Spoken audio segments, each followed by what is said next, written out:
Okay, good day. So we are 10 days away from the national elections, and this is our 5th video in the series. Over the last few weeks, we've been trying to provide policy context and policy analysis to help us reconcile and to help us make a bit more effective decisions towards the elections. In our first video, we're clear to suggest that this video was not for persons who may have political interest and by thus directly benefit from the patronage in a way that they cannot seem to think about the idea selection, but support parties with loyalty, even if it means their own enslavement. We said that there's a policy analysis towards really analyzing policies devoid of identity, partisanship, in a view of finding which policies enhances our growth. Our second video was to say we still need to build unity, and whoever wins the election needed to consolidate in a way that a divided nation can never work. We should consolidate a bit more.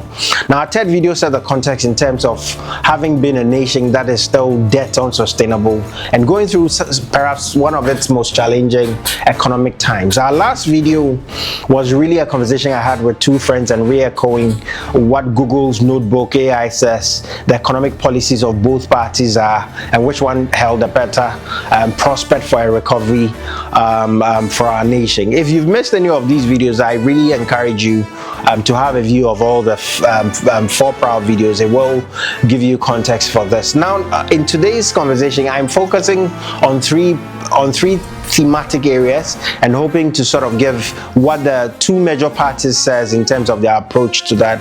I'm starting with corruption, and then I'll talk about digitalisation, and then we'll end with tax. Our view is to see on a very coming to the essence of it, what does the two policies, what does the two parties say for purposes of what they will do with corruption, what would they do with digitalization or technology going into the future, and what would they do for purposes of taxes going into the future. Now, the choice of corruption is particularly premised on the happenings this week, particularly of the Shraj report on the National Cathedral. I mean, I am a Christian. If you know me and you've known me for a long time, I believe Christ is the center of my faith, and I find the occurrence around it completely unfortunate. But that's not why I'm here, and that's not the purpose of this conversation.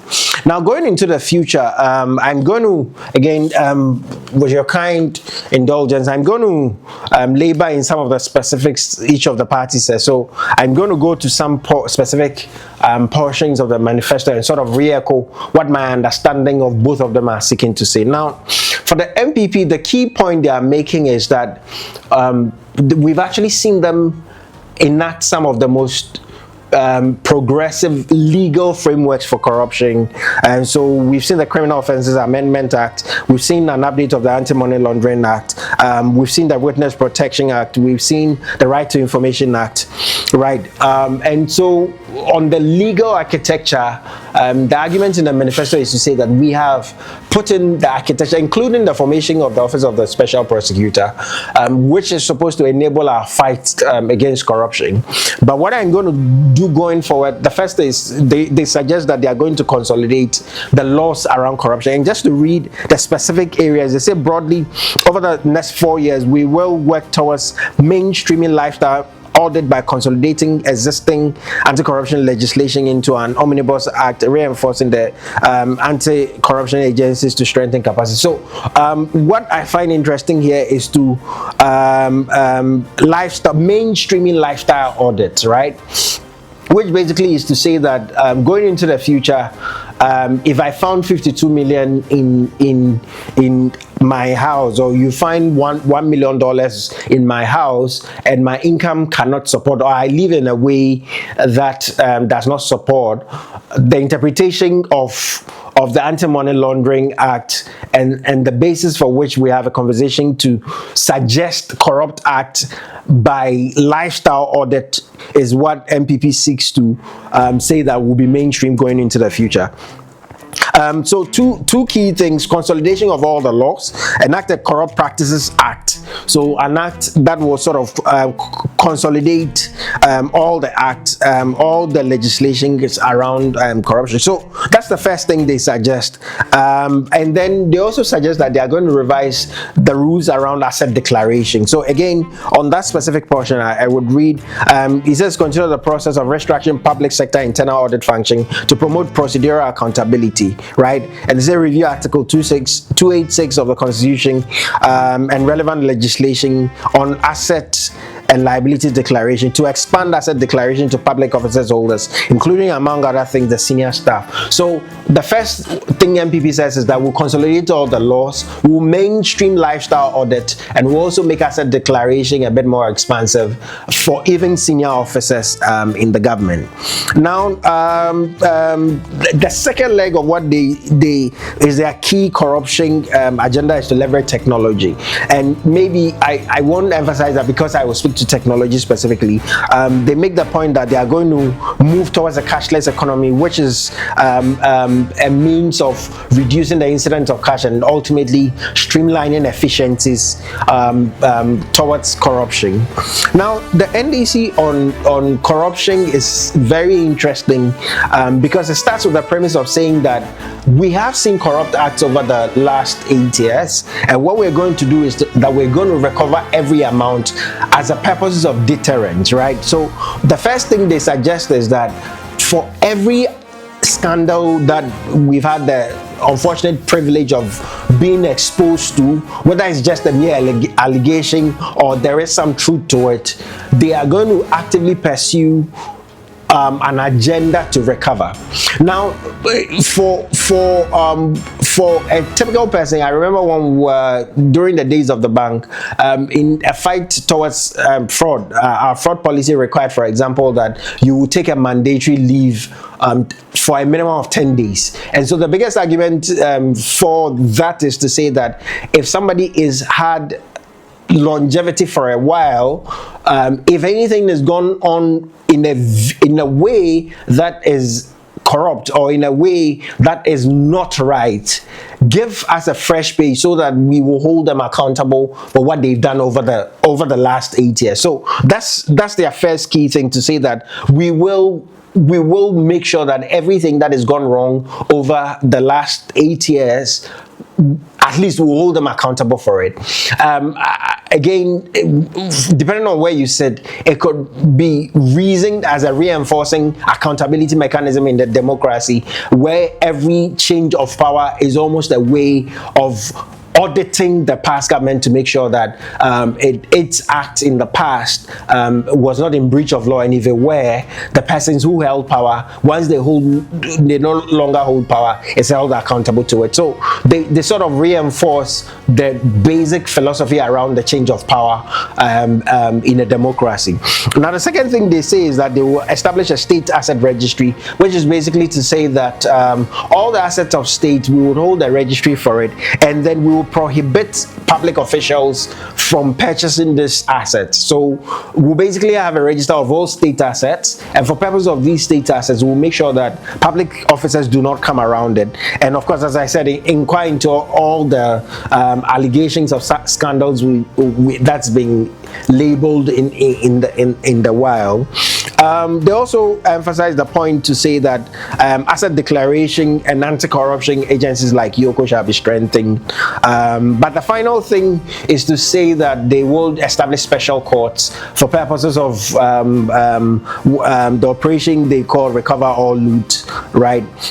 Now, what's the key differences? The key differences is that for purposes of focus, the MPP focuses on optimization in terms of efficiency in corruption, which is using digitalisation to improve the process, and then prioritize, primarily prioritize.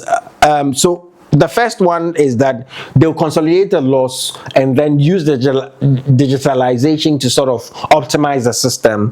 The NDC focus, however, says that we will be more punitive and use deterrence to make sure that any count or any corruption allegation that has happened will be investigated in a way that people will be held accountable for it. Now, my first reaction is that why not both? Why should anybody who wins, why should it be either or? Why should it be efficiency and systemic prevention of corruption to the detriment of holding people accountable? Why can't it be both? Why can't we have the detriment philosophy in order to the preventive philosophy? So this is what I say, and I think for purposes of the ability to hold past governments accountable, the real question is that can an incumbent MPP hold itself accountable, although it may be a regime change? Now that's a question that I think that a lot of the electorate needs to be convinced about. So if you think that there were some corrupt acts within the last 8 years, the bigger question is that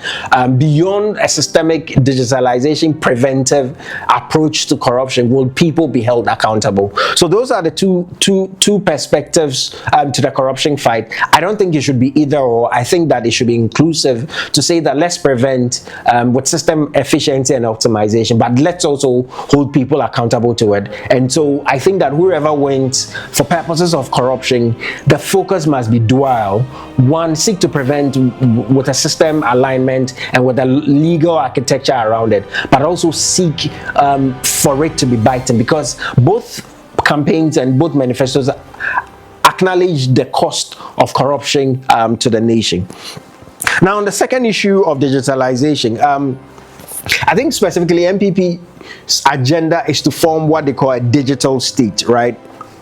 And the idea of creating a digital state is a view of basically transforming public service and government services entirely with the use of technology. Now, that's a very interesting proposition to say that we will actually appoint a central or a chief digital officer for the presidency who shall be responsible for the coordination of technology and innovation and harmonizing technology across all other public services. And that's central coordination. So the thinking is that the MPP's approach to technology and embracing in technology shall be centralized. There shall be a central power sitting in the presidency with a view to harmonizing technology across the public services, and that technology shall be used to basically enable all public services, right? Again, one of the things I found very interesting was the proposition that they were actually going to set a fund for 100 million startup fund, and I thought that was a really good initiative if they can come around to doing it, if they do win power, right? There's also AI labs and robotics labs that is championed in their manifesto, and then of course they are popular training 1 million people for purposes of digital skills. All of these focus, and personally when it comes to technology, I'm sure that you know that I think that technology is here to stay and government must be embracing of technology, so it goes without saying. But one of the things I must say is that both manifestos are very clear in the use of technology. It is not to say that the NDC does not recognize the need for technology. Actually, their manifesto also has very interesting things on technology, except that instead of a centralized approach to technology, they say they will maximize digital inclusion, right? So their approach is instead of centralizing, they will decentralize technology. And what do they intend to do? They intend to bridge the technology divide by expanding infrastructure. So what they say is that they would expand digital infrastructure to the underserved by establishing ICT centers across the nation. They also talk about digital jobs, right? So they said digital jobs through the private sector. So for purposes of technology companies, they would work with them in sort of providing about 300,000 jobs through technology. Interestingly, they also talk about providing training for purposes of ICT, similar to what the MPP says in terms of training offerings for technology. I think that the last thing I was saying is that they the NDC suggests that they would reform TVET, which is a technical vocational education, with a view of incorporating digital skills and soft skills and practical trade skills into the TVET education. So what they say is that for purposes of technical training, digital skills and technology learning shall be an effective part of going to a technical school, for example. And then they also talk about automation of public services through what they call the GH forms, and then the e-government master plan, right, and also some modernization attempts towards agriculture and similar things. Now, I guess the overall point I want to make is that both parties do recognize that technology must be embraced, except that the two manifestos, in my humble view, seeks to present two different approaches. One seeks to decentralize for purposes of inclusion, and one seems to centralize with a view of a central chief technology officer or digital officer championing technology across. Again, whether it must be top down or bottom up, I don't think is an essential question. It's the recognition that technology has become an essential part of what the world has become, and government must use it. However, two quick questions and two quick admonitions to whoever win. The very first thing I think is that use cases, and I'm very heavy on technology. I believe in technology. I speak to technology, but I think that technology is only relevant to the value you provide. So we need to have a business approach to defining use cases. And I think whoever wins, that clarity must be there. It's not just technology for technology's sake.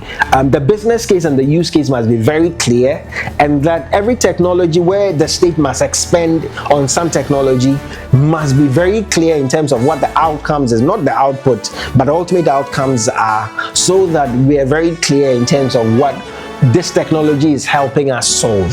Now, the second thing, which is more important for me, is that many of us are users of technology. I remember speaking at the CISO summit, and I did a quick survey, and it appears that even for the most advanced chief information security officer, we are all purchasers of tools, right? So we all go and buy tools, and we've increasingly become dependent on IT architecture and infrastructure that is not owned by us. So here's my point.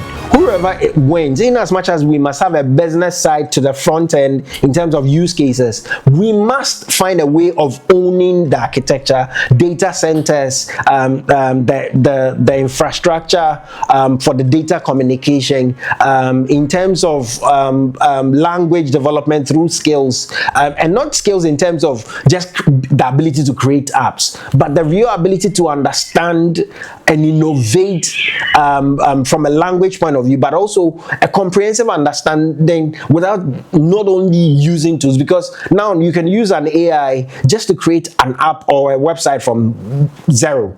So if we're going to spend money to train 1 million people by what a prompt can just generate, then we're probably wasting money, right? So I think that we need to be very clear in terms of using technology, clearly defining use cases at the front end, but how do we come to own particularly databases and data rooms, and particularly server and data integration across the continent and network infrastructure. So those are the two things I would say. Of course, security is a big conversation that is appendix to the technology conversation, but I will not belabor that. So on technology, both parties do recognize that technology is important, except that the approaches and scope might be a bit different.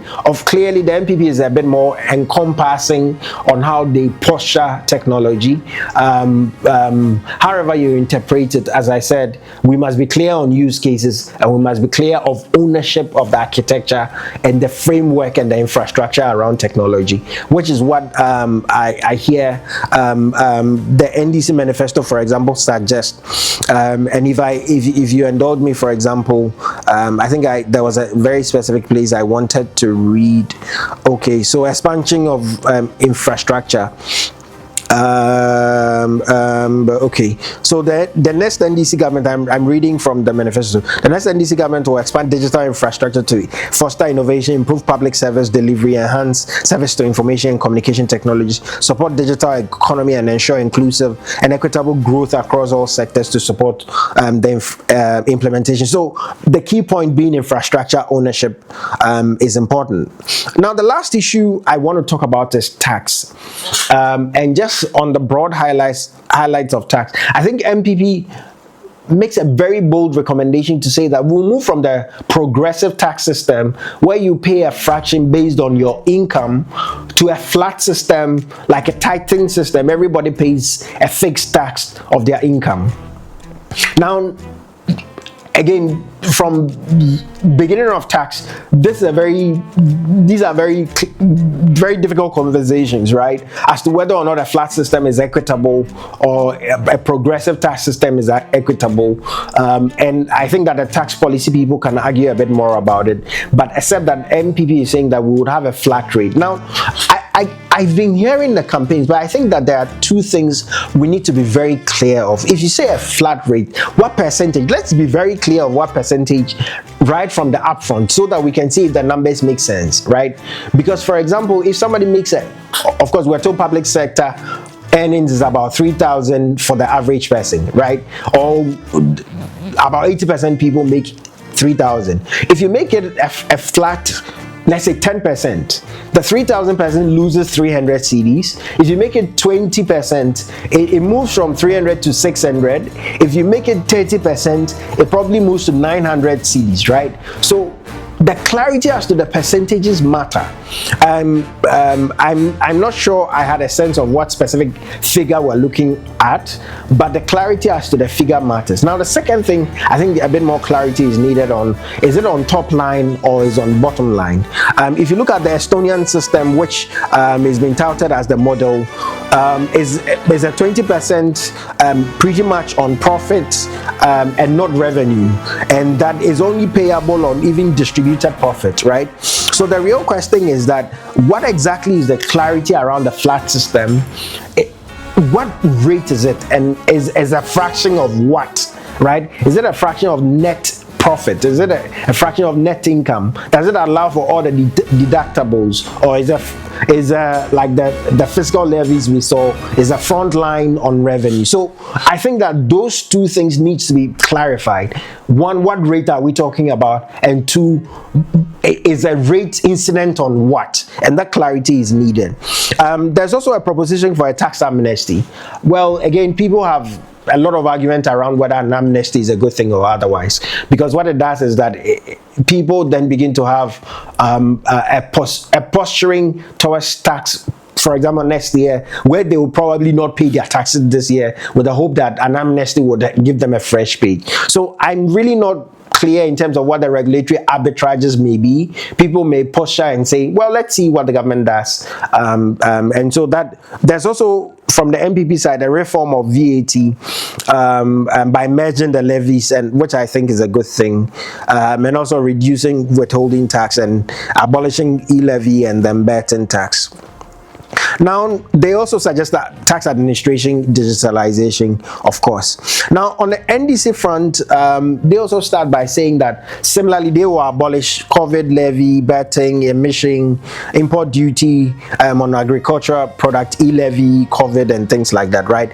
And they then suggest that they will broaden the net by linking tax payment to essential services, and then including the informal sector, which is a conversation we've been having for years. Now, I think that the uplift of the NDC side, which may be a conversation the middle class may be interested in, is the review of the tax exemptions bill. Parliament is being seeking to go back to sit so that they could grant some tax waivers, right, or tax exemptions. Now, they say, the NDC says that their plan is to review the tax exemption regimes to ensure transparency and promote economic growth and facilitate technology transfer. So again, the specific questions are, what does the nature of that review entail? What do you mean by a tax exemption review? Maybe a bit more clarity would be around it. And then they also speak to improving tax administration. So I guess the key point for me is that if you contrast the philosophies of both sides, one suggests efficiency and one suggests an equitable sense. So MPP is more on efficiency. Let's make it simplified. Let's go for a uniform rate. Let's digitalize the process so that it's efficient. All right. So MPP goes for more efficiency, and then the NDC, in my humble view, goes for more equitable distribution. So instead of saying that everybody takes a 20%, can we distribute in a way that is progressive so that you take an equal burden, consumer proportionate to your overall earnings? Again, as to whether or not you think any of the policies is better than the other, I think that specifically on the taxes, there needs to be clarity on questions, particularly on the MPP side, the questions on what rate are we talking about and the incident of tax on what. And on the NDC side, if you make an attempt towards a review of tax exemptions, what exactly are you talking about? But again, if you followed our videos, we shop for these ideas not to make it an either or proposition, but to say that whoever wins must be very interested in being the shopper of great ideas and be prepared to harmonize the best ideas that they can offer. Now, the more we seek to sort of rationalize the election process, the more I am confronted with the fact that elections is more than rational thinking of policy, but also a very emotive and sometimes very personalized journeys. So for them, it's still the partisanship, but I really pray that a lot of us will have a view towards shopping for ideas rather than being enslaved by our loyalties to parties, and letting them hold us because they can count on our loyalty. If they knew that we will interrogate their propositions and policies and make a decision based on the rational and logical flow of their policies rather than just a mere idea of rhetorics and party t-shirts, then we may probably be better. So again, 10 days out, I wish you well. We'll come again with other policies. Today we've looked at 3 policies: corruption, and as we said, corruption, the main differences between the two: one focuses on preventive use of consolidation of laws and focusing on technology. One goes for punitive, holding people accountable. The second one on digitalisation, MPP is more centralized, downwards through public sector. NDC is more inclusion towards the broad base and infrastructure ownership. And the third one on taxes, how with the MPP propositions more on efficiency and optimization, whilst the NDC postures more on equitable distribution. So again, it doesn't have to be either or.